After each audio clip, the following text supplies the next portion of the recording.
நேற்று 2 நாட்களுக்கு முதல் யாழ்ப்பாணத்தில் ஒரு தனியாருடைய ஊடகத்துக்கு பேட்டியளித்த முன்னாள் நாடாளுமன்ற உறுப்பினர் சுமந்திரன் அவர்கள் குறிப்பிட்டிருக்கிறார்கள்.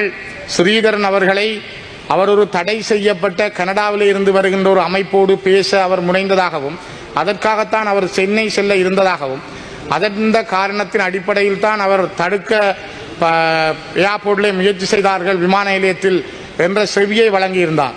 இது தொடர்பாக அவர் தனக்கு ஸ்ரீதரன் தெரிவிக்கவில்லை என்றும், ஆனால் நான் அவரை சென்னையிலே கண்டபொழுது கௌரவ சுமந்திரன் அவர்களும் கூட இதை பற்றி என்னிடம் எதுவும் கேட்கவில்லை.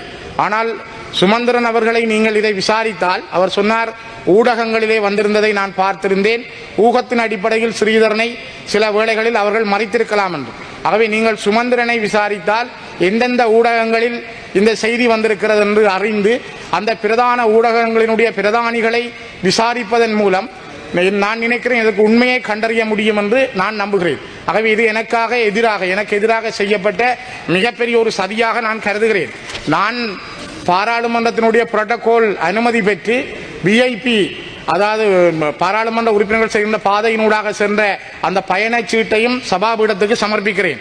அதனை விட வடக்கு மாகாண சபையில் தமிழ் தேசிய கூட்டமைப்பினுடைய ஒரு உறுப்பினராக இருந்த அஜூப் அஸ்மின் அவர் அன்றைய தினம் 10ஆம் தேதி தன்னுடைய முகநூலிலே ஒரு செய்தியை கௌரவ பிரதி சபாநாயகர்களை வெளியிட்டிருக்கிறார். கடந்த நாட்களில் எந்த ஒரு பாராளுமன்ற உறுப்பினருக்கும் விமான நிலையத்தில் எவ்வித இடையூறுகளும் எவராலும் ஏற்படுத்தப்படவில்லை, அவ்வாறு பரப்பப்படுகின்ற செய்திகளில் உண்மைகள் எதுவும் இல்லை, விமான நிலைய உயரதிகாரி இவ்வாறு ஒரு செய்தியை வெளியிட்டிருக்கிறார். இதிலே நான் இந்தியாவில் இருக்கின்ற பிரபல அரசியல் தலைவர்கள் ஒருவரான செந்தமிழன் சீமான் அவர்களோடு நின்ற ஒரு படத்தோடு வருகின்ற அந்த படத்தையும் தன்னுடைய முகநூலில் இட்டு எனக்கு எதிராக இந்த செய்தியை அவர் பரப்பியிருக்கிறார்.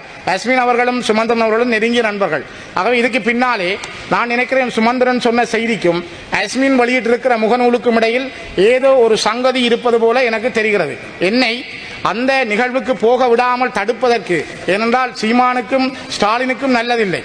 ஆகவே இந்த படத்தை போட்டால் என்னை அங்கு போக விடாமல் தடுப்பதற்கான முயற்சியை மேற்கொண்டதாகவே நான் அறிகிறேன். ஆகவே தயவு செய்து ஒரு மிக அதிகமான கவனம் எடுத்து விசாரிக்கப்பட வேண்டும் என்பதை நான் குறிப்பிட விரும்புகிறேன். அதே நேரம் என்னுடைய பர்சனல் ஸ்டாஃப், என்னுடைய செக்யூரிட்டி சர்வீஸாக இருந்த ஜிஜிபி ரத்னகுமார் PS 6869 இவர் என்னோடு கடந்த 2 ஆண்டுகளுக்கு மேலாக காவல் மெய்ப்பாதுகாவலராக இருந்தார். திடீரென்று சென்ற வாரம் அவர் மாற்றப்பட்டிருக்கிறார்.